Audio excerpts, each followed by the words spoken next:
Hey everyone, welcome back to the Cozy Corner. It's your girl Jen, and if you're new here, welcome. Just a regular old college student at Cal State Dominguez, but if you're not new here, welcome back to the chaos. So, if you happen to remember, in the last video, I said something along the lines of, why the heck was September so crazy? And I mean this in the way of my reading materials. So if you don't know me in real life, I tend to read about 10 to 14 books a month.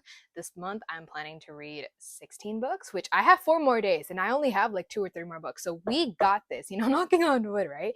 But going back to September, for some reason, I just only read 4 books, and every single book that I read, well, minus maybe two, was, well, yeah, honestly, that's also half. So regardless, half of the books that I read were just like such a drag to get through, and I was like, what's going on? Like, I know that I'm under a lot of stress, life's been super crazy, but like, what's the actual deal? And I also heard a lot of other people talking about how either their reading month really sucked, they really didn't like the books that they read, they were just dealing with a lot of life crises and all, like a bunch of different factors that were playing into it that weren't necessarily book related. So I decided to look up, do a little bit of research, and by that I mean look up on ChatGPT why that was the case. So I asked ChatGPT, why was September 2025 a weird month for readers, including big political situations like Charlie Kirk's assassination and the government shutting down, a feeling of being burnt out or stressed during college, financial issues, etc. Me personally, I felt burnt out. I felt burnt out on reading and only read about 4 books compared to my average 10 books a month. Give me a 2-page analysis because I wanted something to talk about, right? I wanted to understand, and I wanted to have more information to tell y'all. So give me a 2-page analysis from multiple sources why people, specifically women who read fiction, fantasy, sci-fi, romance, horror books, etc., feel like September was a weird September for them. And this is what ChatGPT came up with. So why am I putting my makeup on to go nowhere? And going to Sam's Club, but again, that's still nowhere. So 2-page analysis. Well, this is ChatGPT's results. 2-page analysis of why September 2025 felt weird for readers, especially women who read fantasy, fiction, sci-fi, romance, and horror.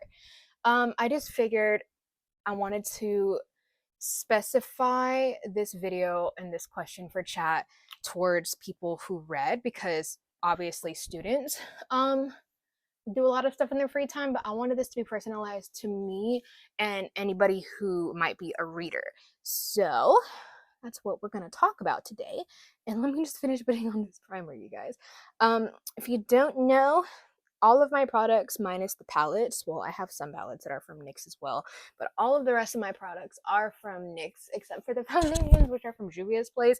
I tend to have really sensitive skin, not just the kind that breaks out as you can see on my face right now, but also like my eyes burn like crazy if I have on other products like Elf and, or the other ones that I tried, I think it was like Revlon and some other like drugstore products, but they made my eyes hurt like crazy. So I only really trust NYX, and Juvia's Place is a place that I had ventured out to about a year ago and happened to like their products, the way they felt, etc. So I am continuing to use those. So short answer, TLDR. Again, I'm just gonna like read based off literally verbatim what ChatGPT is telling me. September 2025 was a combined high intensity political shot. I'm not a political person. I just know that at my school, this is something that like was going around. Like everybody was super crazy about it. So maybe this had to do with like certain political factors, and I just didn't know. So I wanted to add that in here. The widely reported assassination of Charlie Kirk and escalating budget fights that produced a looming slash full federal shutdown, routine seasonal stressors, start of a college semester, and an already heated social media slash book community ecosystem, book talk, bookstagram, etc., pressures and algorithm fatigue. Those three clusters interacted to reduce leisure time and raise no. Those three clusters interacted to reduce leisure time, raise anxious vigilance, why can't I talk today? Oh my gosh. Increase emotional exhaustion and make reading feel less welcome or rewarding. And because online book communities skew heavily female, can confirm, and center genres that are emotionally immersive, like romance, fantasy, horror, etc., women readers reported the effect more visibly. Me personally, I was going through a lot in September. Just to give you a little bit of background, I might have touched this on my last like video, I think last week, when I mentioned like, hey, this whole like literally since July I've just been really stressed out, whether it's moving, like it seemed like everything was just, there was one thing after another. But the financial factors for me definitely played a part into it. Biggest thing in September was realizing that my financial aid was almost going to be non-existent for me this year, and that like really sucked because I am doing my best, but I don't work full time as much money as my job can give me because I don't have the availability for my job to give me that full time type of pay. So I did notice a increase in stress related to finances, but also because of classes in general. Although usually my go-to procrastination attempt for classes is to get into reading and get into a good book and just lose myself in said book and forget, right? So in that.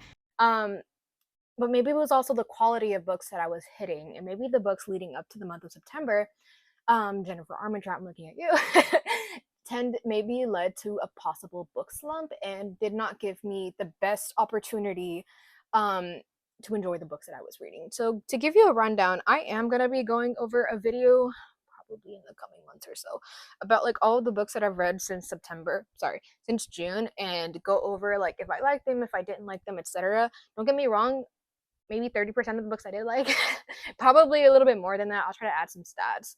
But a lot of the books since Jennifer Armentrout's massive tome of like just two huge series combined into one that I didn't really enjoy after a certain point because of reasons that I will touch later.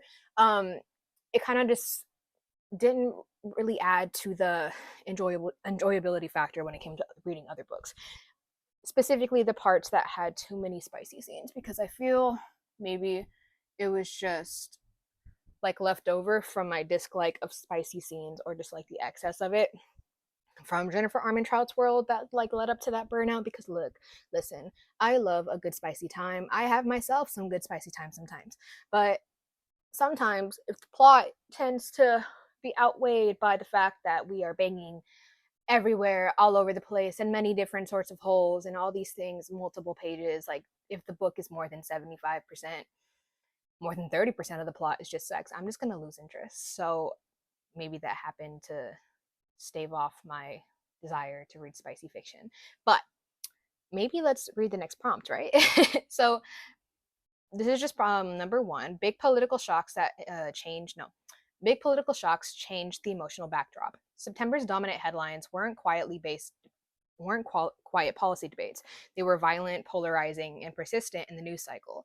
Coverage and political reaction to the assassination of a high profile conservative activist created sudden national trauma, intense social media arguing, and heated public debate about political violence and safety, all of which make emotionally immersive leisure, like losing yourself in a novel, feel risky or morally awkward for many readers. At the same time, the budget fights that month pushed the country towards an actual or looming federal government shutdown, heightening financial and practical uncertainty for households and federal employees. Both phenomena kept attention on real-world danger and instability, which saps the cognitive and emotional bandwidth people normally devote to fiction. I want to preface that I'm sorry, I am emotional. I'm not a political person, and by that I mean like I it's just really a lot of intense strain on the mental health when people don't agree with you on any basic thing. And while I do believe that just because you don't agree with people on certain topics does not negate your friendship, or should not negate your friendship, I do see many examples of how politically driven people tend to stick to their own social crowds for obvious reasons, but also cut everybody else off. So I don't want to get political here on this channel. That is not who I am.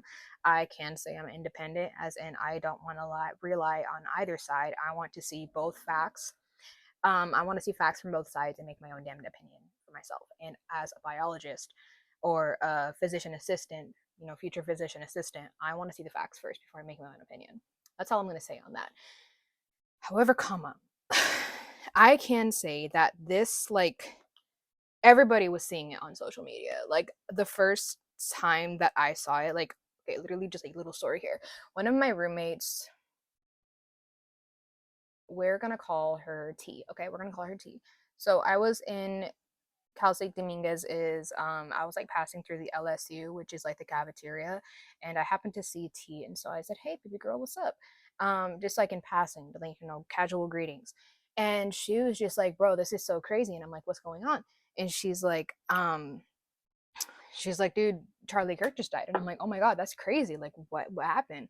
I happen to know of Charlie Kirk because of like various YouTube podcasters that I watch that would talk about him or mention their friendship, past debates, etc., etc.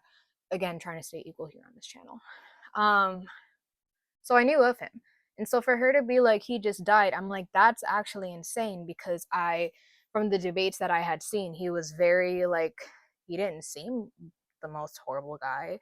He had very strong opinions in religion and how his political views reflected on that. But I don't think anybody deserves to die for their beliefs, regardless of where they stand, provided they are not affecting anybody actually.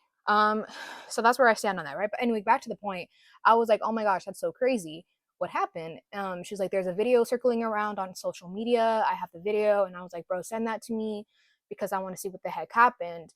And I only saw the far away version of it, right? So some people in the crowd, like I'm talking like probably 200 or 300 feet away, saw the person get shot and happened to film it.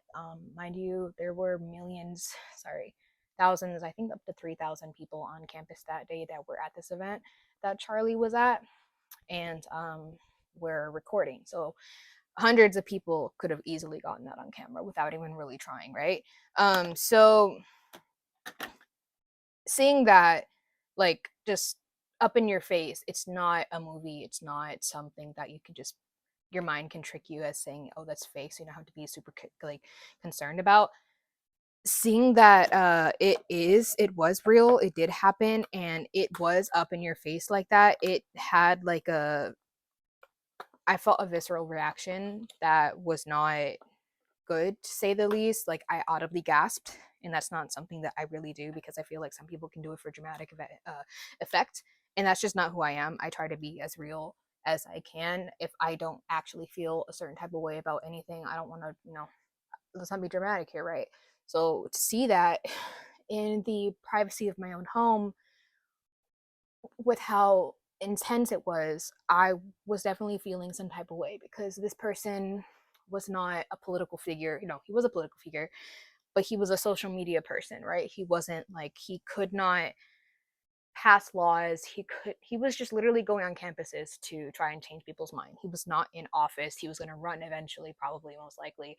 But he's not a president, he's not a king, he's not somebody that can, he's not on Congress, he's not somebody who can actually change anything. So for somebody to just go out there because they did not like this person and to just shoot them was really intense because it felt too real, and politics is already heated enough.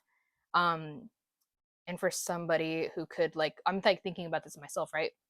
What if somebody on my campus, just a student, just like a community member, like came up to the campus and was just doing some sort of like political event? He gets shot, she gets shot. Whatever side of the spectrum that you lie on, could have been a Democrat, could have been a Republican, could have been a conservative, could have been a liberal, whatever you want to call it, right? Like, that's just not okay. And so to see that, and then another roommate coming home having the real life up close and personal video that was just like that took it right. It was very graphic. I'm pretty sure everybody on this freaking planet has seen it already. There's been like, talk of people trying to get it removed, but I don't see it getting removed like ever because of how many times it was like shared and copied and pasted and downloaded, etc., etc. So that being said, let's just say it was a very intense day, and I only really felt the type of way because it just felt too freaking personal and up close. Like, I had to go have a drink and I just needed to like unwind and relax. I literally put everything on hold that day and I just watched a movie. That was it. I needed to find a way to just process and decompress, and that was just too graphic for me. I also want to mention that I love movies that feature gore and action and horror. Like, show me a Conjuring movie, show me a Independence Day movie, which I will see eventually. Is it Independence Day? It's the new movie that came out this year that had the scene of like somebody getting sucked into an MRI machine. Pretty sure it's Independence Day, right? No, it's not. Regardless, it doesn't really matter. So yeah, I literally just like stayed home and watched a movie. So that could have definitely like, you know, contributed to it. Also considering like hearing what everybody was saying, and then also having to hear people like actively celebrating and, you know, somebody's death. That was just like, listen, that's bad juju in my opinion. Probably definitely contributed to. But we're gonna go to prompt number 2, of ChatGPT. The calendar. September is already a high stress month for many.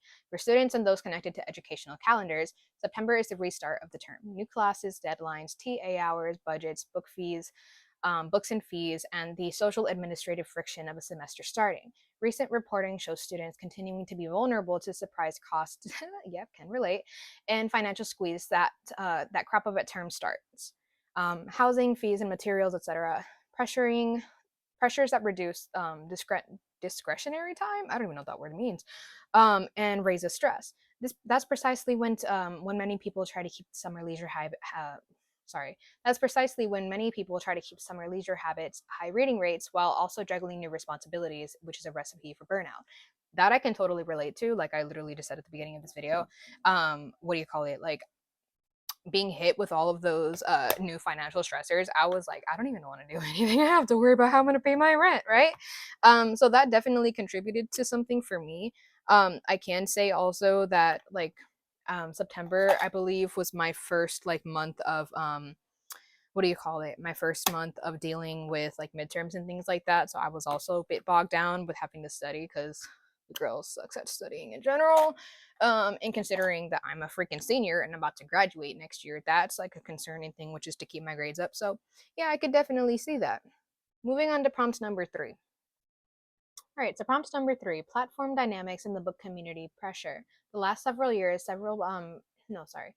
The last several years have seen social platforms like TikTok's Book Talk, Instagram's Bookstagram turn reading into a fast-moving, algorithm-driven culture scene.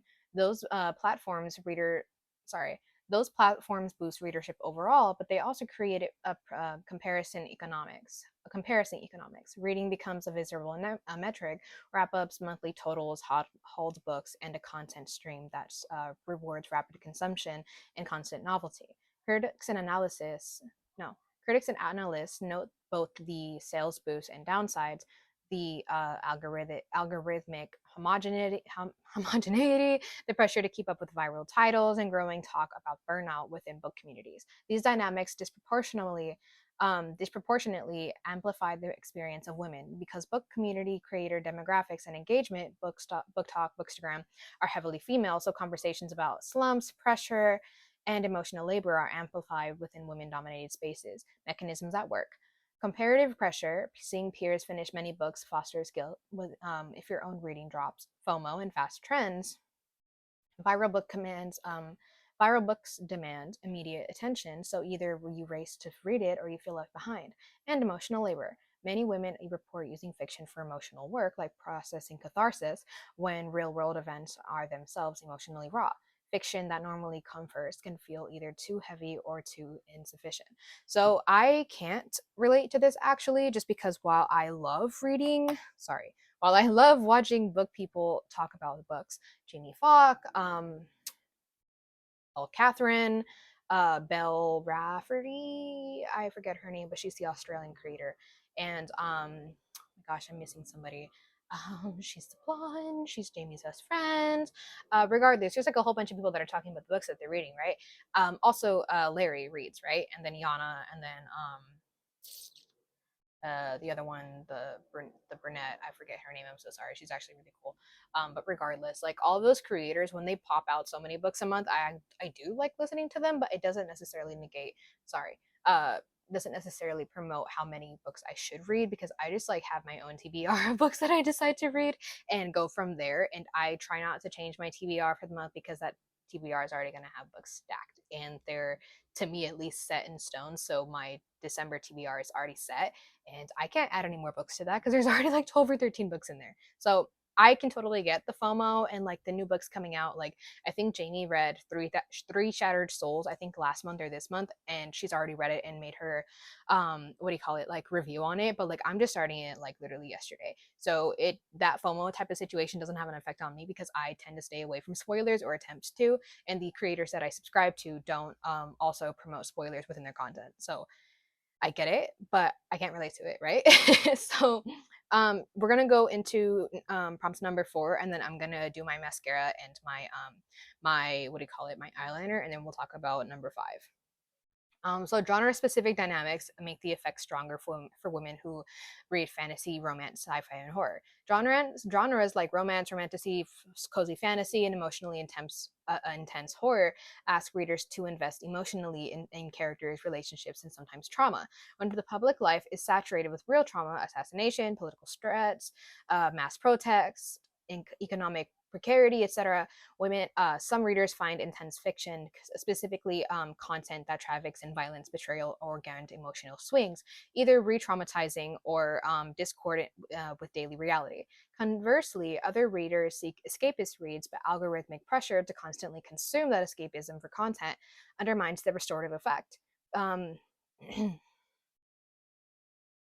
Because many of these genre communities are organized and highly visible on social platforms that have large female participation, the slump shows up especially in women's shared metrics: fewer wrap-up posts, low reading threads, and explicit mentions. For example, like September was my worst reading month, only reading 4 books. That would be like my title if I wanted to post this video like that, right? So I can get that, just because, for example, I was reading what was I reading? I was reading Ninth House, and I'm not quite sure when Jamie read this. She read this like I think a year or two ago, and she really loved Ninth House. I don't think Hellbent was her favorite though. Hellbent's the second book part of the duology, but she really liked it. And so, if you don't know, Ninth House is a dark academia, like this girl, she was like a total normal human, and then she goes to, I think, Yale. It's like one of those like dark academia, like secret societies, like all of these like type of things, like things on paper that I would like, right? But this girl, normal human, ends up going to like some Harvard University school, and becomes part of like this secret society that helps control like the beasties and the ghosties in the paranormal world, and keeps them away from the students who are trying to, like, I don't know, find the lottery ticket or something like that for this year. And on paper, that sounds like something I would really be interested in. Like, I love the adventures of Sabrina Carpenter, the scary adventures of Sabrina. Like, I really like those like mysterious like type of elements. So on paper, it's something that I would like, right? No, I did not like that book. It was boring. I was irritated. I was so bored. It took me too damn long to read it and finish it. And even then, I only gave it like a 4-star, maybe a 3.5, because I just didn't like it. And I am not reading the second book, but I did finish it. And I also had my very first DNF ever. No, second DNF ever. I'm not really one to DNF books. I think my first DNF was one of Jennifer L. Armentrout's books. And I just like said, I'm done with the series. I'm so over this like sexual tension and the things that just don't go anywhere, right? But I attempted my first literary fiction. Error number 1, Jen. If you're in a slump, don't attempt to read something inside of your genre that you might not like to begin with, right? So I think I read like 10% of the Mockingbird. No, Ghost at a Watchman by Harper Lee, right? She wrote the To Kill a Mockingbird book. I have heard like so many people that like had to read it as an assignment in school and stuff like that. And so I wanted to like branch out into something that's more like adult, right? That's something more literal fiction, literary fiction, like Diary of Anne Frank.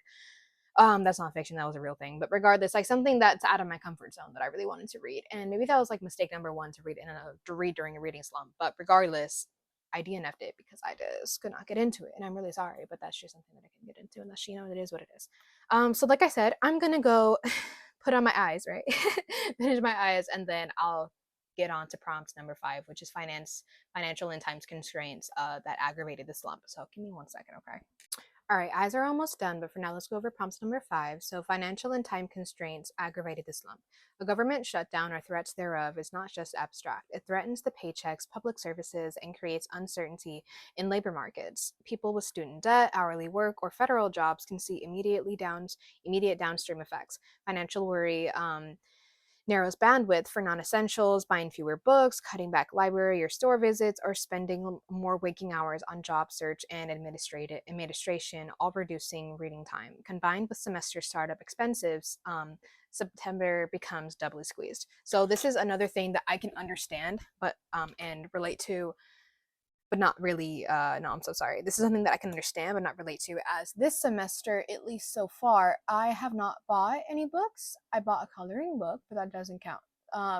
But I can see why things like a government shutdown, which, if you don't know, the government right now is actually shut down because people cannot agree on anything. So that affects a lot of the federally funded workers, nonprofits, etc. I was actually advised, my entire class was advised not to apply for FAFSA yet because there might be a whole lot of like issues regarding like getting everybody's papers in order, literally.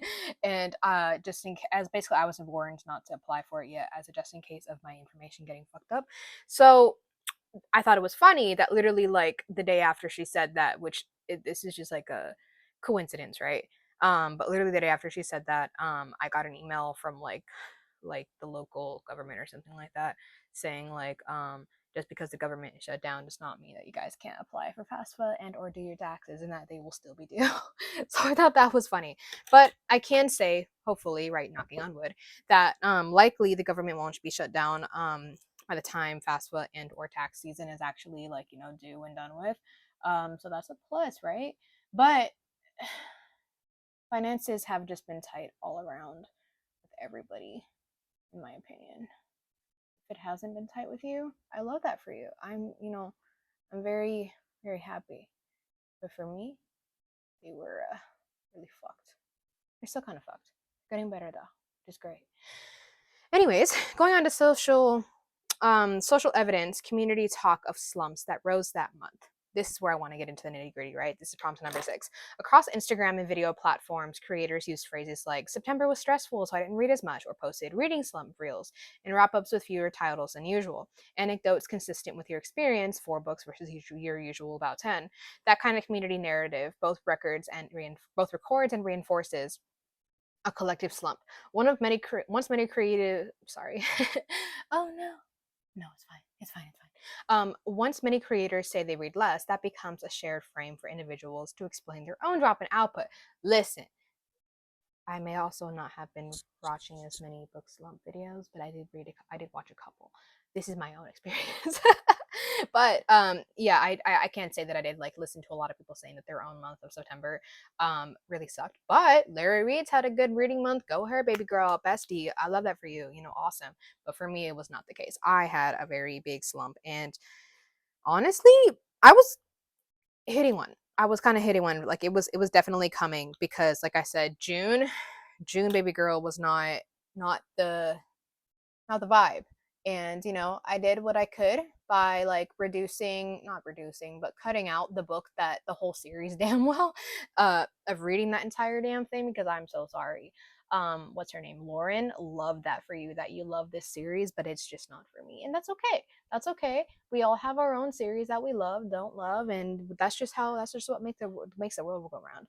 I love the fact that there are so many people that read not just to keep the literacy vibes on the rise, but also because it gives everybody something to talk about. Just because somebody else maybe not have loved Phantasma and Enchantra, guess what? I loved that freaking duology. It's actually going to be a trilogy when I have no idea when the next book comes out. But Enchantra, baby girl, you had me kicking, screaming, crying, throwing up, squealing. Like my roommates were a little bit concerned for my mental health, I'm not going to lie, but I loved it.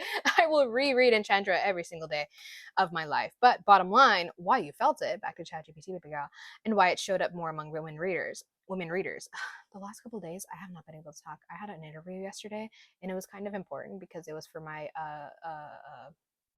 scholarship program. There we go. And they were just like, oh, share your story, share your experience, whatever. All the questions that they were asking me, I swear English was not my first language in that same interview. English is my first language, but you would not know that by watching the interview because I could not speak for shit. I was slurring my words. I was making up words in my head that, or I was the words that I was coming out with made it seem like they were being made up in my head. But regardless, I'm just going to read the damn prompt.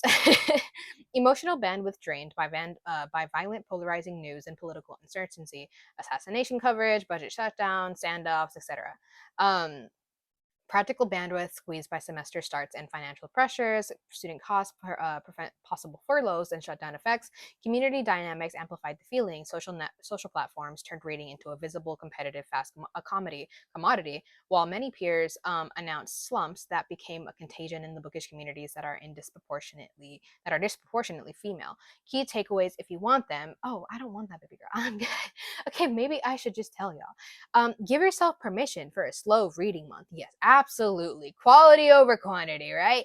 Many book talkers are talking about soft and intentional reading right now. Are they really? I haven't noticed because I haven't been paying attention because I've been listening to audiobooks this whole weekend. Yes, my Everend subscription reset on their tickets, tokens, unlocks. There we go. And I've been taking advantage of it. Temporarily mute high intensity news and book community feeds if they increase your anxiety. That is something that I did after a couple of videos that were surrounding the Charlie Cook assassination and the government shutdown. I turned it off. I turned off the YouTube. I couldn't do it. I started to listen more to the book talk communities instead of like, the politic people because it was too negative for my taste. Pick short comfort rereads or light serials to rebuild reading momentum, not a reading reading productivity goal. If financial strain is present, remember libraries and swap communities reduce cost and pressure. There we go. Okay, so I'm gonna get off of ChatGPT because I can't read and I want to give y'all my opinions regardless. So good advice, ChatGPT. I will definitely be taking that in consideration, I guess. But me personally, this month of October, we're almost over. We're about to hit November, which is crazy, guys. We're literally 2 months away from December. Sorry, from January, which is my birthday month, end of the year. 2026, here we go. Right? So this month I can say was a whirlwind of beautiful and amazing books. I have not had anything under a that's a lie. I only had one book that was under a 4-star just because of one, the genre, two, we'll talk about it, right? But it wasn't crazy. It wasn't horrible. It kept my attention. I just gave it a 3.5 star for my own opinions. And that's okay. It's just my opinion. Right? But regardless, like this entire month has been mostly good and I've been loving it. Like I said, watch out for the video that's coming up soon about all of the books that I've read since June and what I thought about them. And yeah, but I'm not done with this video. So give me a second to finish my makeup and then I'll talk to y'all in a second. All right, y'all, my makeup is done and this video is definitely concluded. But I just want y'all to know, this is the closest I will ever get to politics just because of how heated it can get. And plus, I don't think it's that serious right now, guys. I'm just a regular old person at Cal State Dominguez. My opinions may not matter to you, and that's fine. I'm a person that loves to read books, and I feel like this month happened to have politics involved with how my reading went in general. But I'm still going to be talking about books at the end of the day. So if you like this video, also apologize for my hair. We're not going to talk about it. I'm not going anywhere, so it's fine. But if you like this video, go ahead and like the video. Prepare for next week's video, which will be a October TBR wrap up. I'm so excited. And then the next video after that will be my books since June that I will be talking about, all the books that I've read since June and how I felt about them. But if you like the video, go ahead and like and subscribe so you never miss out when I upload a brand new video. And I will see you guys next time. Bye!